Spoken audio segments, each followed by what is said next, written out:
Olá, boa noite. Está no ar o Aparecida Debate e aqui você já sabe, é o nosso espaço de reflexões, é o espaço do pensar. Sempre queremos que você se informe e forme a sua própria opinião. Hoje nós vamos falar de leis trabalhistas.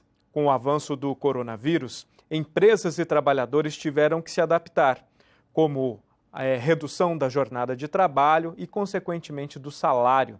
Mas o que efetivamente mudou na vida do trabalhador brasileiro? Ele está realmente amparado? Nossas convidadas de hoje irão nos ajudar com essas respostas e elas conversam com a gente via internet. São elas, Jéssica Marques Costa, advogada pós-graduada em Direito do Trabalho e Direito Previdenciário. Boa noite, Jéssica. Bem-vinda ao Aparecida Debate. Boa noite, Ronaldo. Muito obrigada por essa oportunidade para a gente conversar sobre esse tema que é tão relevante. Também recebemos Carolém Gualda Beber, advogada pós-graduada em Direito e Processo do Trabalho. Boa noite, Carolém. Desde já agradeço a sua participação aqui com a gente no Aparecida Debate. Boa noite, Ronaldo. É um prazer. Vamos conversar, vamos debater sobre esse tema. Vamos sim. E para introduzir o nosso assunto, vamos acompanhar uma matéria que a repórter Camila Moraes preparou para a gente. Um dos principais problemas em relação ao desligamento da empresa por motivos de força maior é em relação ao saque do FGTS e também ao seguro-desemprego. A gente vai conversar agora com o William. Ele perdeu o emprego recentemente e a empresa alegou justamente o motivo de por força maior. A gente vai saber quais foram essas circunstâncias. Oi, William. Bom, a gente quer saber quais foram as circunstâncias em que a empresa fez esse desligamento. Eu estava de férias, eu retornei logo já das férias no começo dessa pandemia. Eles vieram conversar comigo para a gente fazer um acordo. 3 vezes eu falei que não. Daí eles me chamaram pela última vez e então, a gente vai te desligar da empresa. Eu falei, ok. Como você tem 11 anos na empresa, você tem 2 meses de aviso para ser cumprido. Eu falei, tudo bem. Passou 1 mês, eu cumpri 1 mês. Chegando próximo ao segundo, já me chamaram para me mandar embora. Eu falei, a gente vai te pagar esse último aviso e tudo bem. Eu falei, não, tudo bem então. 5 dias depois eu fui pegar a papelada da demissão. Cheguei lá, eu achei um valor muito pouco mesmo. E peguei, assinei e vim embora. Chegando aqui, entrei em contato com a minha advogada. Daí que eu fui procurar saber, que é uma coisa nova para mim, que de força maior. Daí eu entrei em contato com a advogada falou assim, então, isso está errado, e a empresa ainda está funcionando? Eu falei assim, a empresa está funcionando, está aberta, está tendo clientes lá. Ela falou, então, essa lei, ela é mais ou menos contemplada naquela empresa que está falindo ou prestes para fechar. Foi que a minha advogada me orientou. Daí passou um mês eu tentando entrar em contato com eles não me falaram nada. Aí eu procurei dar entrada no meu seguro-desemprego. Quando eu fui dar entrada no seguro-desemprego, estava alegando lá que eu não tinha direito. Daí a gente foi pesquisar, eu aqui em casa fomos pesquisar, a mulher foi ver, daí a gente foi, por causa estava na demissão como força maior. Que daí a gente foi pesquisar que não tem direito ao seguro-desemprego quem foi demitido como força maior. Entendeu? E no meu FGTS também eles não me depositaram os 40%, depositaram só 20% só. E eles não entraram em contato, não me avisou nada sobre isso. Depois de um tempo que eles veio entrar em contato comigo, que eles fizeram uma demissão errada comigo. Eles alegaram isso. Mas e aí agora como que fica a sua situação? Eles te deram um retorno?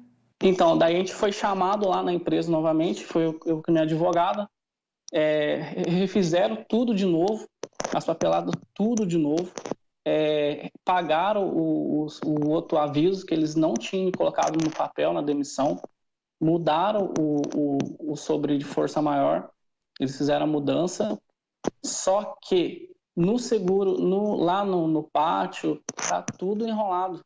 É uma situação complicada apresentada aí na nossa reportagem. E aproveitando o gancho dessa questão do motivo de força maior.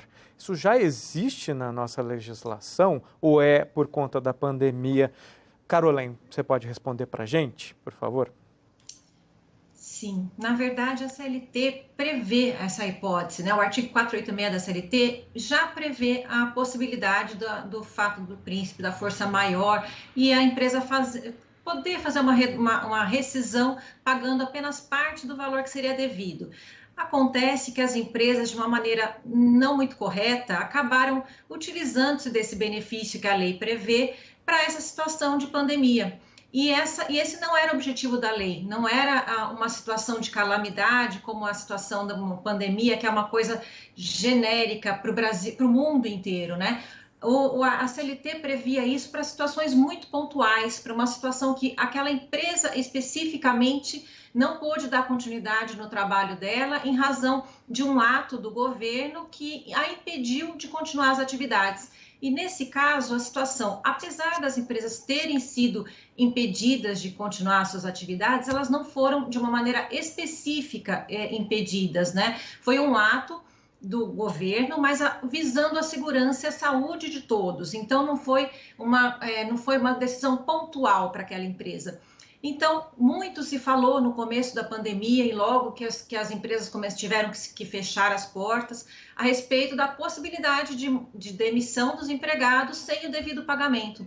Mas essa não era a maneira correta, inclusive agora a Lei 14.020 trouxe de uma maneira específica a informação de que não é possível a utilização desse artigo da CLT para esses casos de rescisão de contratos de trabalho em razão da pandemia. Então, esse tema agora já está pacificado. Eu imagino que até esse exemplo que foi dado, a empresa deve ter verificado o equívoco, por isso até que convocou esse ex-empregado para retificar as verbas rescisórias dele, porque deve ter constatado realmente um equívoco no formato. Mas, como eu disse, foi muito esse primeiro momento de pandemia, a primeira situação das empresas, o que elas podem fazer com os empregados demitidos e como não gastar tanto dinheiro nas rescisões. Então, foi uma medida meio desesperada das empresas, que algumas empresas adotaram, mas que não foi correta e que muitos já estão se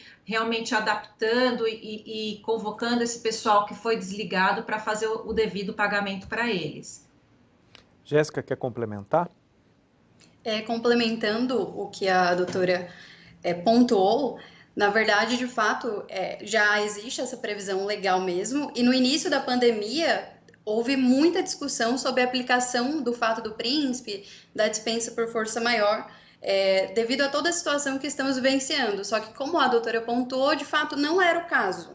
Não era para se aplicar a força maior, é uma situação que o mundo inteiro está vivenciando. É claro que as empresas, numa atitude desesperada de terem uma redução das verbas rescisórias, acabaram atropelando um pouco as coisas e utilizando esse instituto do direito do trabalho, mas de fato a lei 14.220,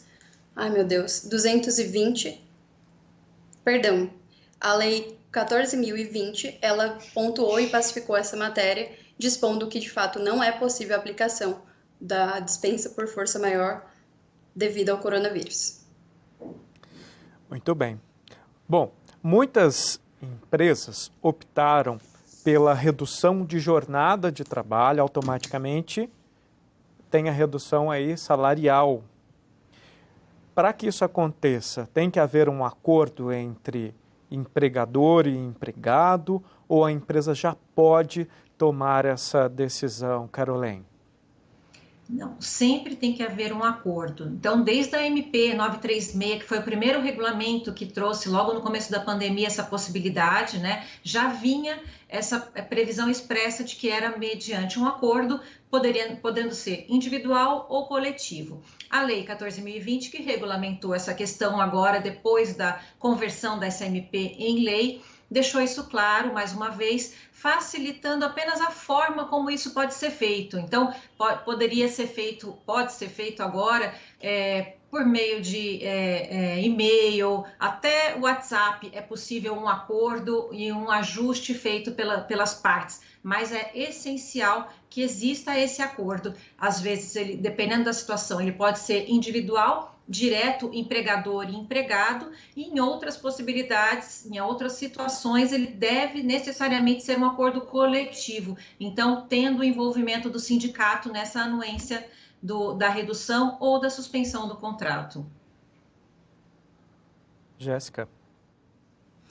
Como a doutora pontuou, a redução da jornada e do salário, ela pode ser estipulada tanto por convenção coletiva, que é um acordo celebrado entre o sindicato dos empregados e o sindicato patronal, tanto por acordo coletivo, que também é celebrado com o sindicato dos trabalhadores e com uma empresa ou mais de uma empresa, e também ele pode ser feito de forma individual entre os empregados e seus empregadores, desde que estejam por escrito. E se acontecer a empresa faz a proposta, estou fugindo um pouquinho aqui da nossa pauta porque veio essa pergunta aqui em mente. A empresa fez a proposta, mas o empregado, o trabalhador, ele não aceita. O que pode acontecer? Carolene.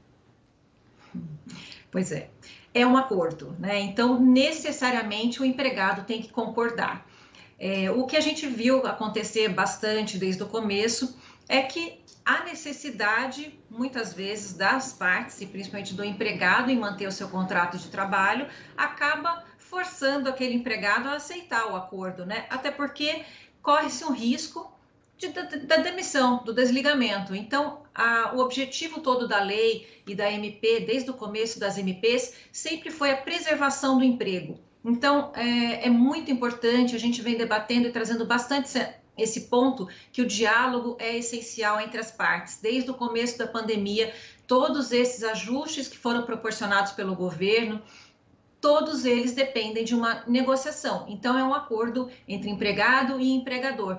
Mas, óbvio, que visando um bem maior, que é a garantia do trabalho, né, e da renda para esse empregado, os empregados acabam aceitando esse acordo, porque, por óbvio, muitas vezes a empresa não tem condições que, se ele não aceitar o acordo, o desligamento vai ser um fato. Então, os empregados acabam realmente se sentindo obrigados a anuírem com esse acordo, até para conseguir manter o seu contrato de trabalho. A compreensão da parte do empregado, né, Jéssica? Sim, sem dúvidas. Como foi dito, trata-se de um acordo, então é claro que é uma faculdade dele concordar ou não. Contudo, no momento em que a gente está vivendo, essas medidas elas surgem como opções e saídas para que as empresas consigam se manter durante esse período de pandemia. Então, acaba que tem que acontecer uma relação mútua de entendimento para que os contratos de trabalho eles sejam preservados. Muito bem. Agora a gente entra na questão sobre o afastamento, se o colaborador ele é do grupo de risco, por exemplo. Né? A gente sabe, as empresas se adequaram com as questões, com os protocolos sanitários, todo mundo usando máscara, álcool gel, enfim, redobrando todos os cuidados. Mesmo assim, existem pessoas que têm problemas de grandes riscos, até mesmo pessoas que têm aquelas questões de imunidade muito baixa. Neste caso, quando a pessoa ela precisa ficar em casa e não necessariamente vai fazer um home office, que a gente ainda vai falar disso, né, do teletrabalho, a empresa continua pagando seu salário normalmente, o trabalhador continua tendo seus benefícios, Carolene?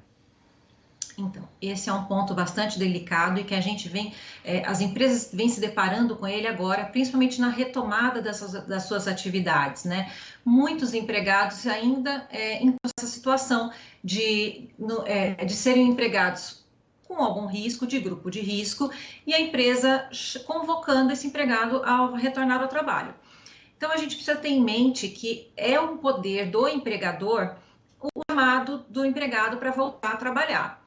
Contudo, é importante, e as empresas têm levado isso muito a sério, saber que a responsabilidade sobre a saúde do seu trabalhador é da empresa. Então, apesar de todas as empresas estarem adotando todos os protocolos que você falou, ainda assim pode expor o empregado, seja no trânsito, seja no intervalo para o almoço, enfim, tem alguns momentos que pode expor esse empregado a algum risco. Então, o que as empresas estão preferindo adotar nesse momento? Os empregados que são do grupo de risco continuariam afastados e aí a empresa pode adotar alguma dessas medidas que ainda estão previstas em lei. Então, ou manter um afastamento, seja suspensão do contrato, algumas optaram por antecipar férias, então, enquanto a MP 927 ainda era válida, no final dela, eles já anteciparam férias para esses empregados poderem ter mais um período em casa. E como você mesmo falou, o home office ou teletrabalho é sempre a melhor opção, porque o empregado continua tendo a oportunidade de trabalhar, conseguindo desempenhar seu trabalho e longe de qualquer risco. O que realmente a empresa tem que garantir é um meio ambiente de trabalho saudável para esse empregado. Ela pode determinar que esse empregado volte ao trabalho, mas ela tem que garantir um ambiente de trabalho saudável. Então, as empresas estão analisando caso a caso a possibilidade de convocar esses empregados para retornar ao trabalho justamente pelo risco que eles podem representar caso, lógico, venham a se contaminar. Então, vai ser uma responsabilidade da empresa, então, por isso, muitas estão optando em manter esses empregados ainda afastados, em home office ou com contrato suspenso ou ainda com a redução de jornada, justamente para poder facilitar o horário de chegada, o horário de saída desse empregado, fugir de horários de pico de trânsito, de transporte. Então, essas são as medidas. Agora, o empregado não necessariamente pode exigir ficar em casa durante esse período recebendo salário, sem a contraprestação, sem o trabalho, né? Então, é importante, mais uma vez, lembrar que o diálogo e a conversa entre o empregado e o empregador são essenciais. Há possibilidade de vários ajustes. As leis, a MP, agora a lei, elas nos deram e deram para os empregadores muitas oportunidades de ajustar esses contratos de trabalho. E esses empregados que são de grupo de risco, agora, nesse momento de retorno de atividade, retorno da economia, é o foco para as empresas, realmente é o foco colocar esses empregados de uma maneira segura, trabalhando, ou se não for possível, mantê-los afastados para que não se coloque em risco a saúde do empregado. Jéssica. Não há na legislação uma previsão legal que determine que os colaboradores que fazem parte desse grupo de risco, que eles permaneçam afastados do trabalho. Na verdade, o que tem sido feito e adotado até mesmo pelas empresas é que esses empregados, eles têm uma preferência no momento em que a empresa ela vai adotar essas medidas que a legislação trabalhista trouxe para o enfrentamento da pandemia, o que é muito importante considerando a responsabilidade da empresa em manter um ambiente de trabalho seguro aos seus empregados. Então, pode continuar. É até importante que o colaborador que faça parte do grupo de risco, ele tome um certo cuidado, porque ele não pode, por livre e espontânea vontade, deixar de comparecer à empresa. Na verdade, ele correria até um risco de repente, configurar um abandono de emprego.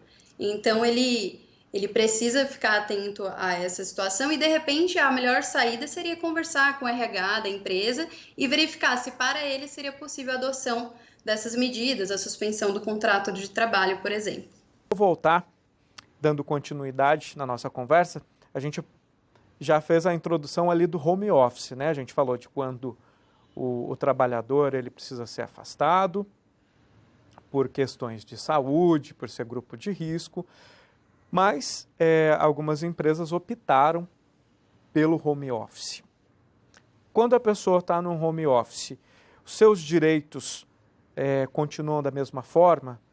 Eu estou falando de hora extra, adicional noturno, porque a gente vê alguns relatos aí das pessoas falando que no home office estão trabalhando muito mais. Hein, Jéssica?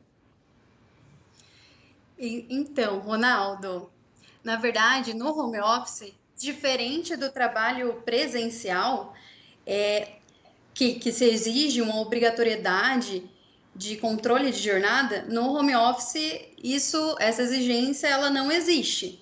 Tanto é que é bem comum, é bastante comum que o teletrabalhador ele tenha uma flexibilidade muito maior com relação aos seus horários de trabalho, por não haver esse controle de jornada.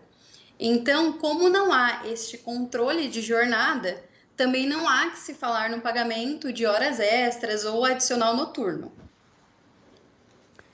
Fica um pouco mais difícil para ele, então, aí, hein, Carolene? Pois é.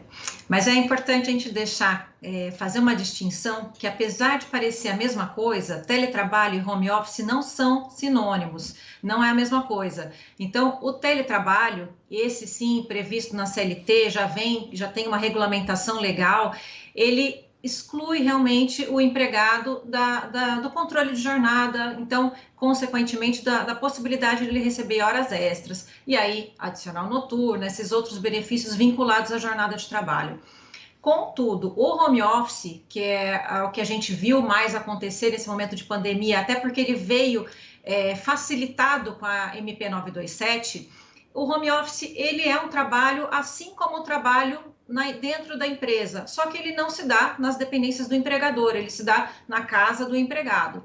Esse home office, ele mantém as mesmas regras que o empregado tem no trabalho dentro da empresa. Então, tem algumas semelhanças, então teletrabalho e home office em alguns momentos se confundem, eles são iguais, mas não necessariamente. Então, se o empregado está trabalhando em casa, mas ele tem que entrar no sistema login logout do seu computador, ele dá satisfação para o seu empregador a respeito da jornada, da hora que ele começa, a hora que ele termina, ele mantém o controle de jornada. Então, se o empregador tem essa possibilidade e faz efetivamente o controle de jornada do seu empregado, ainda que ele esteja em home office, entende-se que é devido sim o pagamento de horas extras. Então, mantém a mesma situação do que se o empregado estivesse trabalhando dentro da empresa. Então, alguns pontos são realmente muito semelhantes, teletrabalho e home office, mas não necessariamente. Então, o empregador deve ficar muito atento e não achar que pode abusar porque o empregado está em casa e ele realmente tem trabalhado muito mais, a gente tem visto muito isso acontecer, inclusive muitas reclamações de vários outros sentidos, inclusive por questão de saúde mesmo, muitos empregados têm relatado que um trabalho muito mais extenuante dentro de casa. Então, o empregador tem que ficar atento a isso, com relação ao formato de controle que ele está fazendo dessa jornada de trabalho, o jeito por internet, por e-mail, por WhatsApp, celular. Hoje em dia são muitas as formas de controle, né, da jornada de trabalho, e se esse controle se dá num home office, entende-se que vai ser devido de qualquer maneira às horas extras.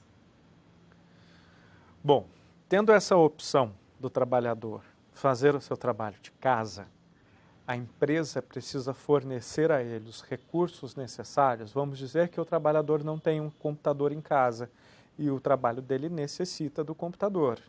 Ele não tem uma internet de boa qualidade. A empresa ela tem que arcar com isso ou, mais uma vez, nós entramos ali no bom senso, no acordo, naquele diálogo entre empresa e seu trabalhador? Jéssica.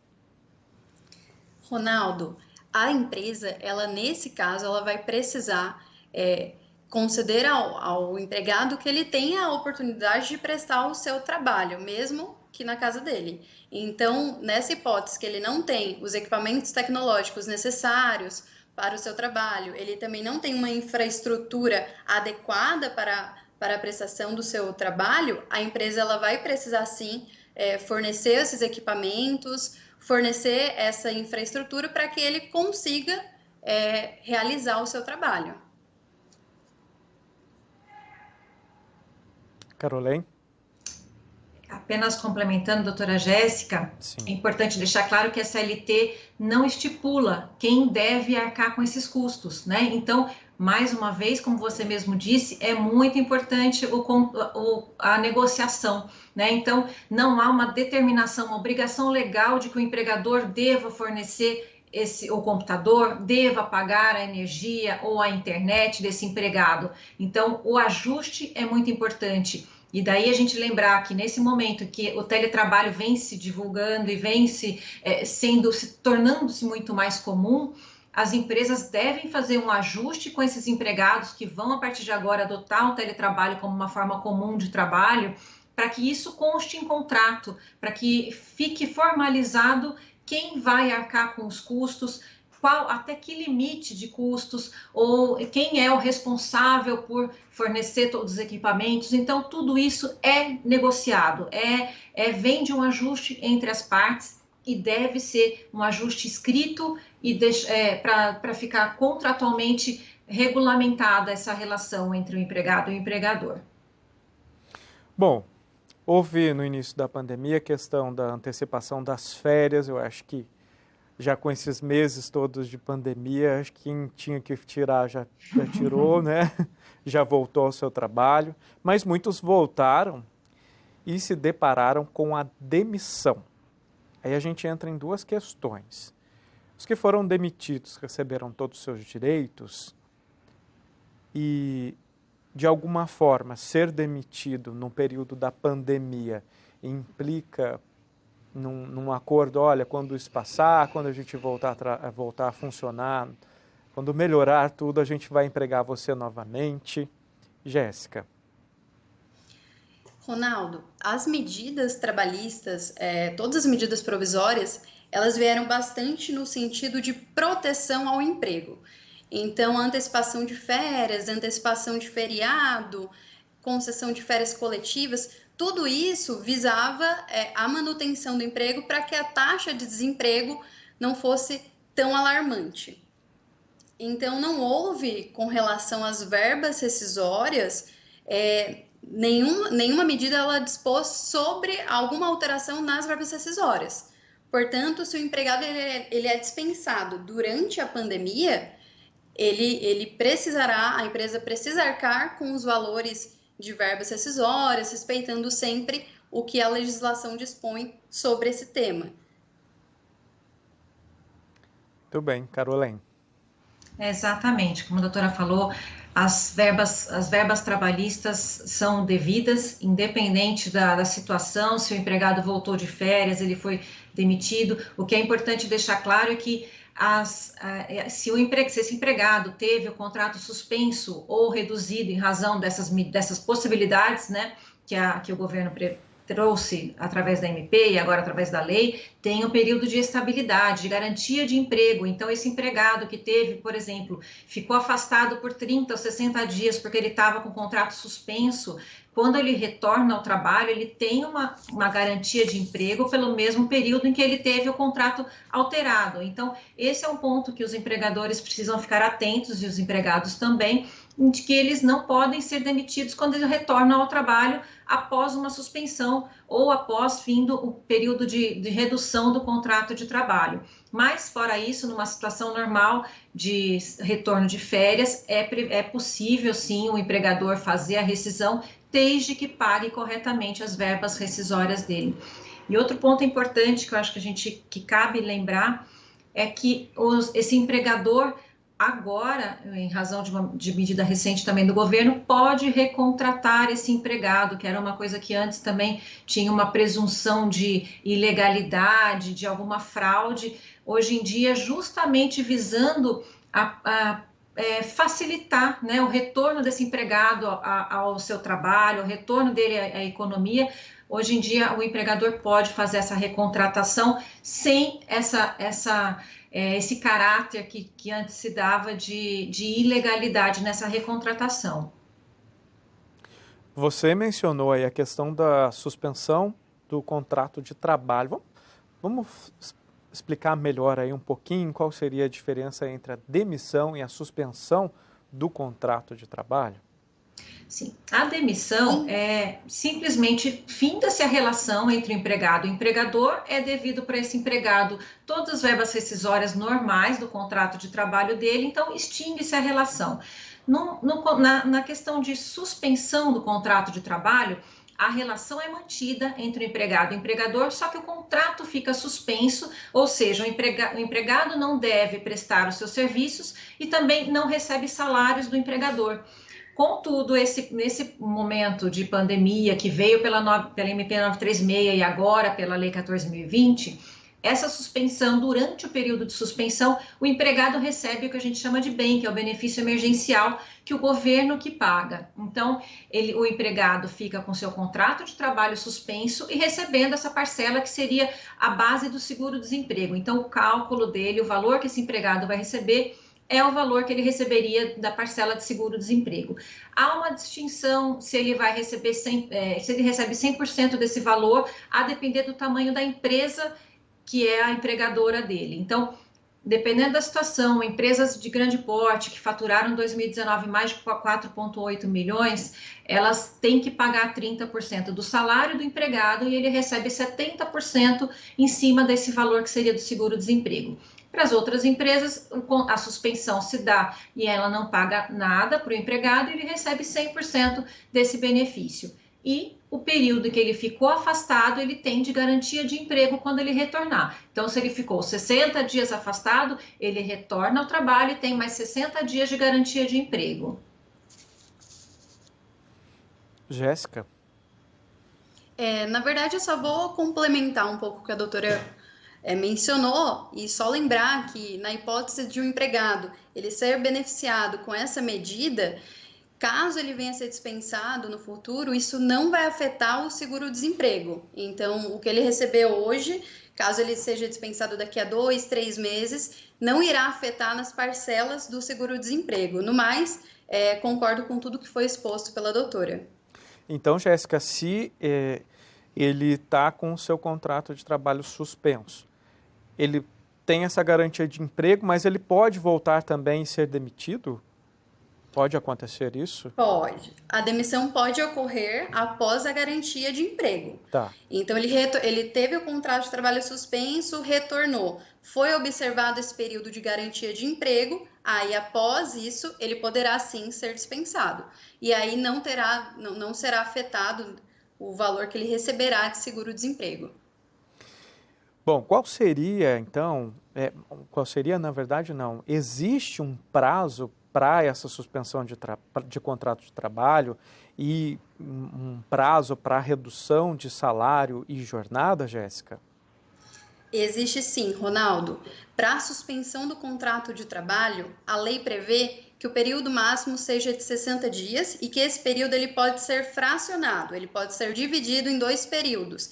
Então, a empresa suspende o contrato de trabalho inicialmente por 30 dias e aí, com a retomada e tudo mais, ele retorna à empresa caso os municípios ou até mesmo... ficou um pouco confuso. E caso, com a retomada, a empresa precise fechar novamente, a empresa pode novamente se valer da suspensão pelo prazo de 30 dias. Já na redução de jornada e de salário, a empresa pode utilizar essa medida por até 90 dias. É claro que na própria legislação consta que esses períodos eles podem ser modificados pelo governo. É evidente que se essa situação da pandemia perdurar por mais tempo, o governo pode verificar a necessidade de aumentar esses prazos. Caroline? Exato. Então, é importante lembrar que quando a MP 936 veio com essa possibilidade, ela trouxe esses prazos estipulados, 60 dias para suspensão e 90 dias para redução. Contudo, com a lei, né, e a possibilidade agora de novos contratos de redução e de suspensão, acontece mais essa possibilidade de prorrogar esse período. Então, aquele empregado que já teve seu contrato suspenso anteriormente, ele ficou 60 dias com o contrato suspenso, ele pode voltar a ter o contrato suspenso agora novamente, porque a lei prevê um período maior, um período de 120 dias. Então, somados esse período da redução ou da suspensão que vai acontecer agora, com o período que já foi suspenso ou reduzido durante a vigência da MP 936, a somatória dos dois períodos pode dar no máximo 120 dias. Bom, e no caso da suspensão, ele continua recebendo a questão dos benefícios fornecidos pela empresa, como o auxílio creche, por exemplo. Embora eu acho que também as creches deram uma pausa, mas existem outros benefícios que as empresas fornecem ao trabalhador. Isso continua ou também é suspenso, Jéssica? Ronaldo, quando ocorre a suspensão do contrato de trabalho, a empresa ela precisa manter os benefícios que são concedidos aos seus empregados. Então, plano de saúde, a cesta básica mensal, tudo isso precisa ser mantido. A grande discussão é com relação ao vale alimentação e o vale transporte, porque são benefícios que são concedidos de acordo com os dias efetivamente trabalhados. E como o contrato está suspenso, o empregado ele não está indo até a empresa, não está tendo esse custo de deslocamento ou até mesmo com a alimentação que ele teria caso ele fosse até a empresa. Então, essas verbas, elas de fato não precisam ser pagas, mas os demais benefícios, eles precisam ser mantidos. Mas já é claro isso, Carolene, essa questão do Vale Transporte? Do Vale Transporte, os benefícios sim, isso é claro, porque a própria MP trouxe isso expressamente, né, que é possível a suspensão mediante a manutenção de todos os benefícios recebidos. Então, isso é expresso em lei. Contudo, Vale Transporte, eu acredito que Vale Alimentação até é um pouco mais questionável, mas o Vale Transporte, no meu entender, é de uma maneira bem tranquila, que a empresa pode sim suspender a sua concessão, porque ele tem essa finalidade específica, né, da ida e vinda ao trabalho. Não faz sentido a empresa pagar um Vale Transporte para o empregado que não está tendo esse deslocamento, ida e vinda para o trabalho. Agora, o Vale Alimentação, o Vale Refeição, esses podem ser questionáveis, mas todos os demais benefícios, eles devem sim ser mantidos com relação ao contrato de trabalho. Estamos chegando ao fim do nosso programa. Eu quero deixar uma última pergunta para vocês. Diante de tudo que a gente conversou, que a gente ouviu de vocês, é um momento de colaboração mútua entre empregador e empregado, não é isso, Jéssica? Sim, Ronaldo. Na verdade, ninguém imaginava que viveríamos um momento como este e ninguém estava preparado para uma pandemia em que pararia boa parte das empresas, as empresas precisariam fechar as portas. Então, assim, é uma situação bastante delicada e é necessário que haja bastante negociação, como a gente pontuou ao longo de todo o programa, a negociação entre o empregador, o empregado, que haja uma compreensão entre as partes acerca deste momento para que possamos superá-lo. Então, tem que haver, de fato, uma compreensão muito grande entre as empresas, os empregados e também do governo, que ele possa auxiliar para que consigamos superar este momento de uma forma mais tranquila. Carolene. Exato, a gente vê desde o início da pandemia, naquele momento em que a situação era muito mais instável, antes das primeiras MPs surgirem, né, as concessões mútuas foram essenciais para a manutenção de muitos contratos de trabalho, né, porque justamente os empregados se viam numa situação muito delicada, muitas vezes de não poder ir trabalhar, ou as empresas de portas fechadas, não conseguindo manter o contrato de trabalho ativo. Então, desde o começo da pandemia, a gente vê que o acordo, os ajustes sempre foram muito importantes e as próprias medidas que o governo trouxe das MPs, todas elas traziam a questão dos acordos. Então, o acordo prevê essa concessão mútua, né? O contato, o diálogo entre as partes para que eles consigam chegar num termo comum que seja favorável para todo mundo. Lógico que o momento não é bom, todos estão estão sendo muito prejudicados, muitas empresas que realmente tiveram que fechar as portas, muitos empregados que infelizmente perderam o emprego, mas muitos conseguiram se manter justamente porque conseguiram chegar num acordo, né? Conseguiram, com essas concessões mútuas, manter o contrato de trabalho ativo, manter uma empresa aberta. Então, mais do que nunca, o contrato, o ajuste entre as partes é essencial e foi essencial para a passada desse período tão difícil que a gente está passando e que agora eu espero que seja melhorando, e é o que a gente espera para todos, para a economia, para a retomada da economia, a retomada dos empregos, porque foi um período bastante sofrido para a economia e para o trabalhador também.